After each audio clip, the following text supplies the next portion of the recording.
Playing solid, ladies and gentlemen, a principle that is going to follow you until you reach Grandmaster level.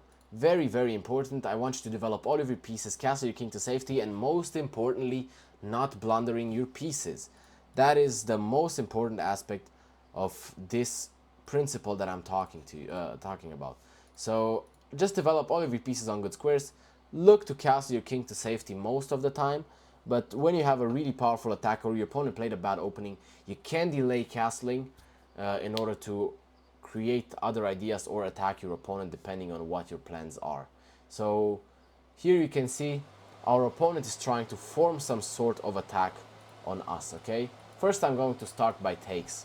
Take to open up the position a little bit, to not allow that much counterplay. And then we can look for specific moves. For example, takes. What is he going to take with? The bishop or the knight? The bishop? Well, now what I'm going to do is I'm going to sacrifice my bishop. Is this playing solid? No. Is it playing risky? Yes. Does playing solid mean you should never play risky? No. The reason I'm showing you this is because we now have a very powerful attack on the enemy king.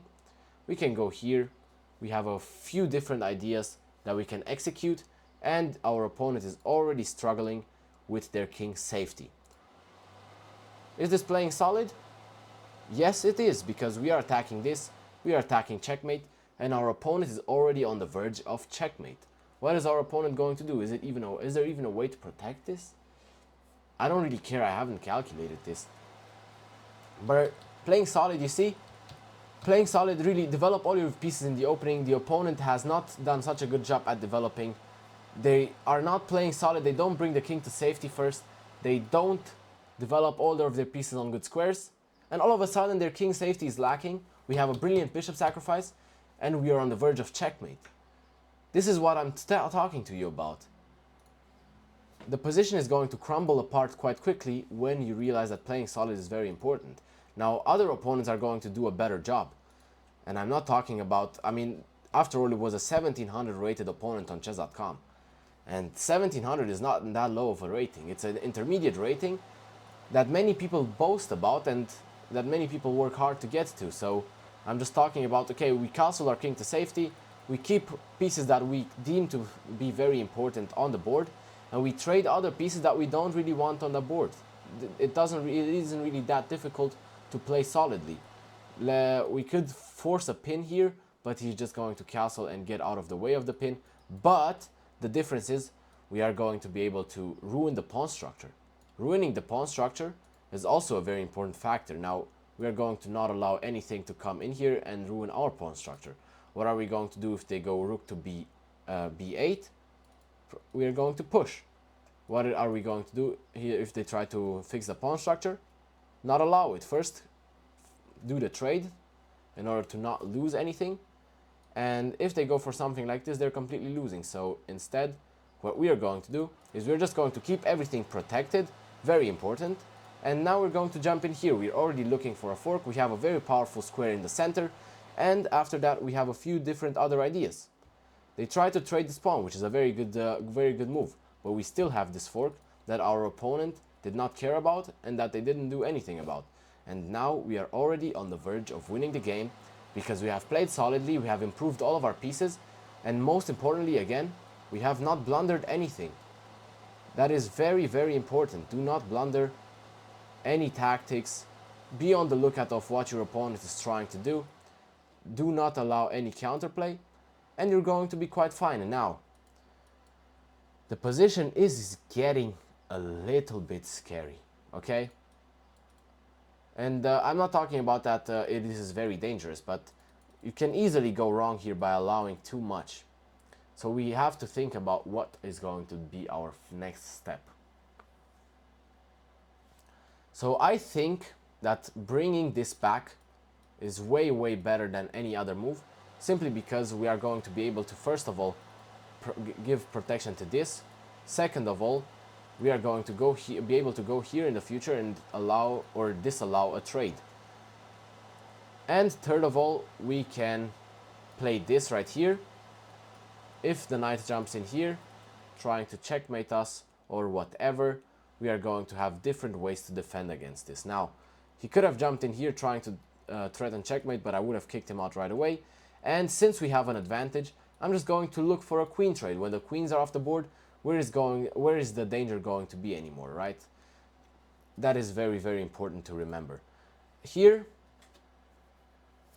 I think I am just going to bring the rook to d1. I was thinking about trading, which certainly would have not been a bad choice, but we can keep it simple by just doing this. They just want to keep the queen on the board, which is also a good response from the opponent.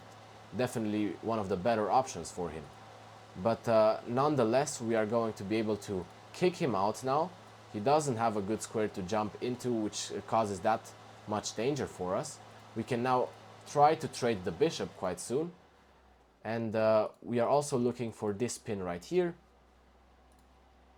And we might have this tactic right here, which I got lucky, because otherwise we might have gotten forked quite soon, which we do not want. So now we are at the material advantage, and we are going to bring over everything. Okay, so we can see he has a few squares that he might want to go to. This is one of them. I do not want to allow him to infiltrate, so instead I'm just going to go over here, double the rooks on the square, on the file that I think is very powerful, bring everything, and I have to play a little bit faster as I get low on time right now, since this is a blitz game, as I'm trying to keep the knowledge short and condensed. But even though we may lose on time, this is not a very bad game, because the core of this game was to demonstrate to you how powerful this principle can be. It was not necessarily to prove a point or to win a game. It was just to showcase a principle. I should have taken this, but just try to keep solid. And I'm gonna take this on the very next move, except if he attacks it. But we are in a winning position. Not anymore. Yes, we are up a pawn, and I shouldn't have hung this, obviously, but this was because of the low time. And poor what I moved it, whatever. We lost on time, but I think you got the principle, and I think you understood the assignment. Okay, one more game, playing solid, very important. So e6, play a solid opening, and after that you're going to develop all of your pieces. We have a few ideas. Let's just fianchetto this bishop, put it on a strong diagonal, and develop the knight, possibly strike at the center after we castle our king to safety. Takes, strike at the center as well, maybe takes, push, whatever. We are going to just wait to see what our opponent does. Does he push? Then we place our knight over here, trying to attack this, put a little bit more pressure over there, even more pressure with the queen now also attacking that, and just slowly improving your position by diminishing the amount of counterplay that your opponent really gets. This is what it comes down to.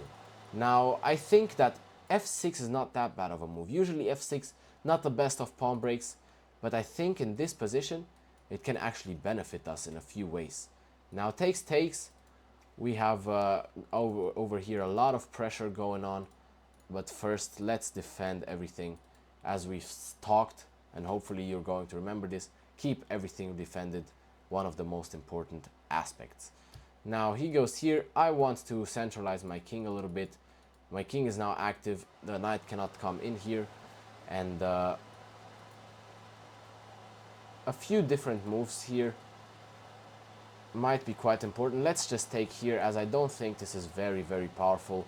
We're just going to be able to go back. This is protected, the rook is protected, this is also protected. We are able to take this knight, and we have a few ideas already.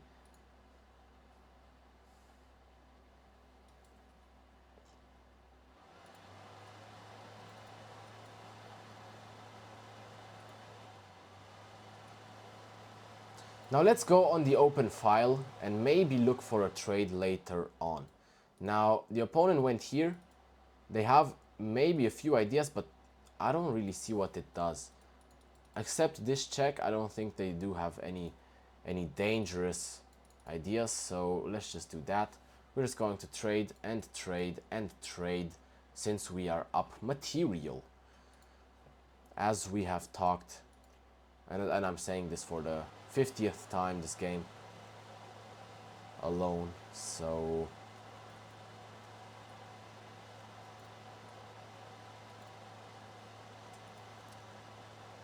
we have to defend this correctly and come to the defense as soon as possible. Otherwise, we are going to get run over quite quickly, and we for sure do not want that. So let's go here, allow this fork, I don't care. Takes, and